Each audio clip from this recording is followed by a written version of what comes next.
If you've heard of Marc Benioff, it might be because he spent more than $1 billion building the tallest skyscraper in San Francisco, now the world headquarters for Salesforce, the 25-year-old enterprise software company he leads. Or maybe it's because he spent $190 million of his own money to buy Time magazine. But if his latest big bet pays off, someday he might be known for something totally different, namely replacing thousands and eventually millions of white-collar workers with AI agents. Benioff is one of the most outspoken voices in tech. He doesn't keep his opinions to himself. And, as he tells it, AI agents are the future. They never get tired, never have to take a break, and they're potentially much more autonomous than today's limited AI chatbots. But, and this is important, he doesn't buy into some of what he calls the false prophecies around AI right now. Number one, everyone is not going to need their own nuclear power plant to run their data centers. This whole energy fantasy. And number two, that everybody has to start DIYing it and building them themselves. Let's just take these down one by one. He has some harsh words for his competitors at Microsoft and others racing to hop on the AI train. And some advice for the millions of us who are along for the ride. And I think we all got drunk on the ChatGPT Kool-Aid. Oh my gosh, cancer is cured. It's like, guys, we've got to keep these things in perspective. From the Wall Street Journal, I'm Tim Higgins. And I'm Christopher Mims. This is Bold Names, where you'll hear from the leaders of the bold-named companies featured in the pages of the Wall Street Journal. Today we ask, if Marc Benioff thinks the hype around AI is overblown, why did he almost change the name of his company to reflect his new focus on AI? Before we get started, we reached out to Microsoft about Marc Benioff's claims. The company declined to comment for this podcast. All right, Marc, it wasn't that long ago that folks were saying AI might be in some way the end of Salesforce. And now you are, of course, very excited about AI. I heard that you were thinking of changing the name of the company to Agentforce. For the uninitiated, what's an AI agent? Why are you so excited about it? Okay, well, number one, let's take it from the tippy top. Salesforce is the largest supplier of enterprise AI in the world today. We'll do more than 2 trillion transactions this week of our AI platform, which we call Einstein. We've had that around for about a decade. It is incredible. It works across every one of our customer touch points and across our platform. And it's done predictive, and now it does generative. And because we have such awesome AI, we've also done a huge amount of AI research and contributions to the AI community. So this kind of false narrative, one of many false narratives that I've heard, that Salesforce somehow is not a leader in AI or hasn't been a major leader in AI over a decade, is a false narrative. And you've said that AI being delivered by your competitor, Microsoft, you've compared it to Clippy. And for those who don't remember, of course, Clippy was that inane helper that would pop up in Microsoft Word and offer unhelpful advice. And it's the butt of many jokes about the late 90s. Anyway, that's a bold claim, considering that Microsoft is pouring tens of billions into Copilot. When you compare Copilot to Clippy, what do you mean? You're right. Microsoft Copilot is the new Microsoft Clippy. And the reality is that Clippy came out because they're like, hey, we have an agent-based future, which we've all agreed since we watched the movies, Space Odyssey or Minority Report or Terminator. We know what agents can do. So we have to get super clear right now. What are we really trying to do? Microsoft has deceived our customers by telling them two things. One, that the future of their interaction with AI is Copilot, and they need Copilot now. It'll transform their business. And two, they need to build their own models and train their own models. And when you put these two things together, you're going to transform your entire enterprise. Well, guess what? Where is the list of customers who have done that?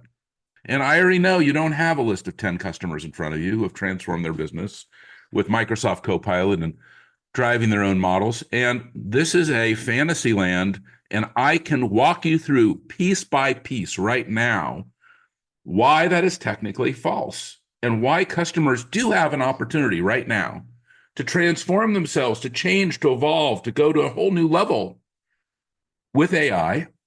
It is a wow moment for everybody. And customers, that I bring into and say, hey, look, let me build you an agent in a few minutes with your existing metadata and data and business process. And then they say back to me, oh my gosh, we have been hypnotized into thinking that we need to build and rebuild these models and DIY our AI. But on their last earnings call, Microsoft CEO Satya Nadella said, we have never seen adoption of an Office suite product be as fast as it has been for Copilot. He said there's been 60% year over year growth. He has said that corporate customers are coming back and buying more licenses, not fewer. Those numbers have to mean something. Why is the Clippy of AI so popular? Number one, there is a huge demand for AI products in the enterprise. But this idea that Microsoft has hypnotized the industry, that this is the panacea, this is the messiah of AI for the enterprise, is a false prophecy. And I just get down to just show me the customers who are transforming themselves with this approach. And I have a better approach that works, that you can use today, and that customers are having incredible impact with. And have you talked to Satya Nadella about this? You must move in the same circles. Of course, I talk to a lot of people and I tell them this idea that these AI priests and priestesses are out there telling the world things about AI that are not true is a huge disservice to these enterprise customers who can, number one, increase their margins, increase their revenues, augment their employees, improve their customer relationships. Yes, you can do all of these things with AI. But this other part that we are all living in Minority Report, no, we're not there yet. Maybe we'll be there one day. Terminator, maybe we'll be there one day. War games, I hope we will never be there one day. To me, part of what's special about your agents is they're working within this scaffolding of how your software already works. How do you define agents at Salesforce? How are yours working in a way that can deliver a real result? Let's also extend the false prophecy one more second before we jump into that. Number one, everyone is not going to need their own nuclear power plant to run their data centers. This whole energy fantasy. And number two, that everybody has to start DIYing it and building it themselves. Let's just take these down one by one. And technically, let's just walk through exactly how we're going to do it. Yeah, let's start there. So how are your agents at Salesforce working in a way that can deliver a real result? All right, well, let's just take it from the tippy top, which is, we have a customer, Wiley. They're the textbook company. They're great. If your kids are in school, they're buying their textbooks from Wiley. So Wiley typically, who's been on our platform, by the way, for more than a decade, they're awesome. They use our sales product and our service product and our marketing product and our commerce product and our analytics product, so forth, Slack. Usually about this moment, they're like, business is scaling. We need to go hire all these people just for the next 90 days. It's our season. Let's roll. And we said, Wiley, what if your workforce had no limits? You mean we don't have to hire all these people like once a year? Exactly. And we're going to introduce you to not only your new Salesforce or your new service force or your new marketing force or your new commerce force, we're going to introduce you to Wiley's new agent force. And they said, we don't believe it. And so to be clear, these AI agents are a drop-in replacement for the seasonal customer service agents that Wiley would normally have to hire during this peak of the textbook season. Sales agents, service agents. So service agents basically handling, I got the wrong textbook. Please send me the new one. Sales agents, hey, we know you bought that book last year. Have you thought about buying the new one this year? Or marketing agent, did you know we have a promotion happening at Wiley for these next generation books? But also build your own, roll your own. And you're not going to hire your own engineer to do it. You're not going to hire people, not programmers. They had to become, by the way, 10 years ago, AI experts when we entered predictive. Then they had to become data experts. And now they are going to become agent experts. And they will be agent blazers in the way that they are trailblazers today. I feel like we're talking to the Oracle here in the Matrix. You're telling us about what you say are false prophecies. What about nuclear? Some of your rivals are talking about how nuclear energy is going to be required to run all of these server farms that power AI, and there's this kind of rush around the world to generate a lot more power for this stuff. And it sounds like you don't believe it. You're holding up a red pill. The truth. Here you go. Here you go. I'm ready. Here you go, baby. Okay, listen. We all know where we're going. We saw the movies. We all know we want to have these incredible things. Okay. But what it's going to require is software engineering. And as somebody who's been a software engineer for 40 years or 45 years, I can just tell you that I love software. And this is the next version of software. Let's not get away from that. Like even LLMs, we all know what those are, large language models. We all remember the first time we're on ChatGPT and said, actually, I just said, what is the best chicken soup recipe? And it's like, don't worry, I got your back, Mark. And it's like, here it is. Amazing software. But LLMs are not a data storage mechanism. We don't even know how the data is stored in the LLM after it's trained. Okay. But it is a cool intelligence engine that we can connect our data and database and metadata and different pieces to, and then bring it all together in a really smart way. It doesn't abstract you from also managing your data and all the other safety, security, sharing model. But you're not planning on buying any nuclear power plants. We look at our capex on our income statement. You don't see it scaling crazy, and we're number one. Now, why is that? Because our platform operates in a highly efficient way. And look, this is an exciting moment, but in 2008, when Steve Jobs called me and said, Mark, FedExing you the iPhone, you're going to love this. That was also very exciting. And I felt the same way. Like, I can't believe what's happening. And now I go, I can't believe what's happening. And in the same way with my customers who I love, like, oh, I'm going to transform your businesses with a phone. Now I'm saying, oh, I'm going to transform your businesses with AI. I'll give you an example of AI, power of AI, Disney. So here's Disney. They use us on every customer touch point. You go to the Disney store, they've got Disney Plus, the call center, Disney guides. If you go to the park, with your kids and they're walking, getting you through the lines. And if you look down and look at your Disney guide's phone, you'll see Salesforce and Slack on the phone. And here's the funny thing, like, because I go to Disneyland about 4 times a year, and I'm on my way to Rise of the Resistance. It's a great ride, but very technical, and it breaks a lot. It just does. It's just the nature of the ride. And all of a sudden, the guide is going to turn to me and say, oh, Mark, Rise is down, but we're going to bring you to another ride. Where do you want to go? Instead, the agent is going to call him on the phone and say, hey, I know you're on the tour with Mark. Rise is down. I already looked at Mark's ride history. I know every ride he's ever been on in the last 20 years. And by the way, I just scanned across the whole park to look at flow control. At every ride, I recommend you take him to Toontown. And I'm on my way to Toontown. The AI is able to do things that we cannot do as humans. We've just heard how Marc Benioff is reshaping the company he co-founded. But does that mean he agrees with the idea that all companies have to be led by their founders to succeed? Here is advice for how every one of us can operate in founder mode. That's after the break.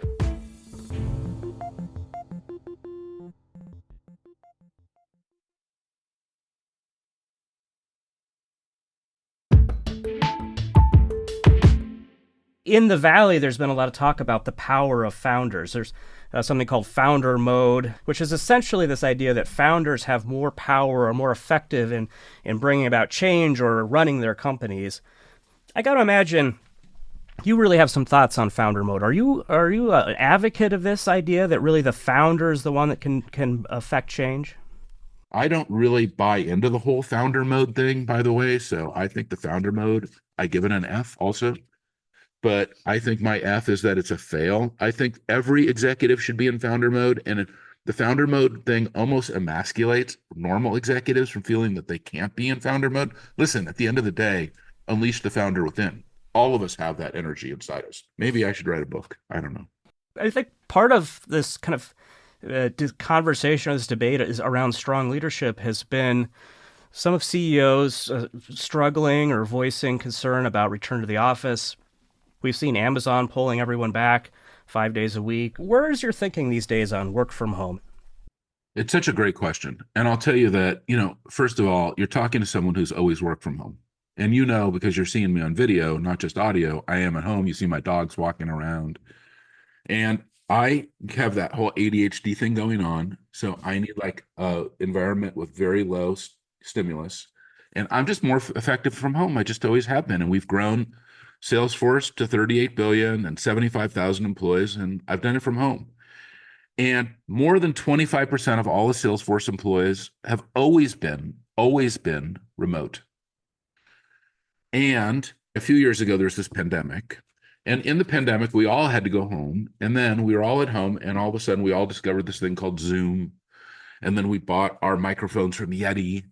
And we're all sitting there talking to each other and going, oh, this is actually pretty good. So, we can be effective from home and we can be effective in the office. I think that for some executives, especially the new ones who are coming in, onboarding kids right out of school who are meeting people, collaboration, the whole idea of the social environment in the office. I think being in the office is extremely important. And I think that when I was in that zone for my own career, that swivel chair experience where I'm in my chair and then I'm looking at the person next to me and they're talking to me about what to do and how to do it, that's really important. But is it important for everybody and is it appropriate for everybody?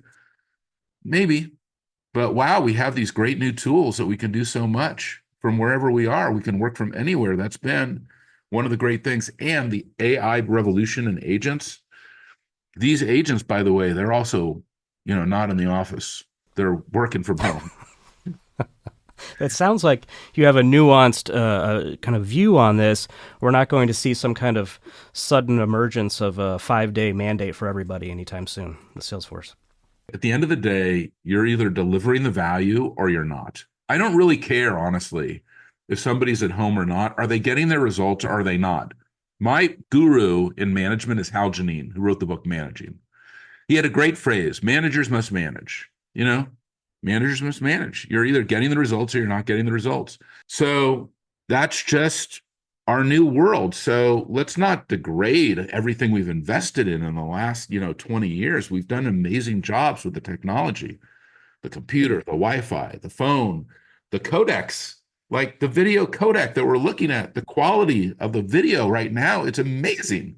That's the compression, decompression, and algorithms that are letting us to have this experience, with all three of us at home and talking on this thing. We've invested massive amounts in technology. Let's really use it. We've just heard how AI agents are going to transform the world of work. When we come back, Marc Benioff talks about when he thinks human-level AI will arrive and why he's backing a startup from one of the pioneers of modern AI, who is trying to create smart machines in a radical new way.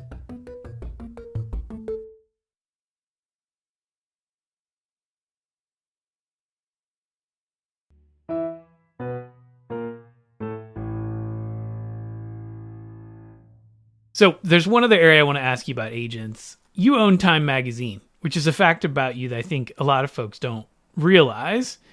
And when you're thinking about AI and agents, does that thinking ever intersect with how you think about the media and specifically how Time or other outlets are preparing themselves for the future? Is the AI taken over? No. Has AI cured cancer? No. Is AI curing climate change? No. So we have to keep things in perspective here. We have incredible tools to augment our productivity, to augment our employees, to improve our margins, to improve our revenues, to make our companies fundamentally better, have higher fidelity relationships with our customers. But we are not at that moment that we've seen in these crazy movies. And maybe we will be one day, but that is not where we are today. We have to keep this temporally correct. And this idea, like I've heard, you don't need to manage systems of record. Oh, software writes itself now. That technology has improved to the point where we don't even need enterprise software. It's like, oh, that is awesome. And what planet are you on? Because I'm on Earth.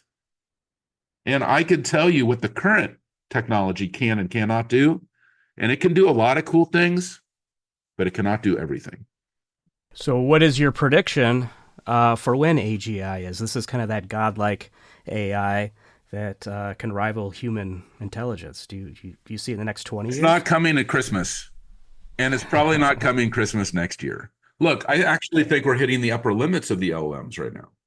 It's a very cool new model. By the way, if you look at the history of AI, it's a history of models.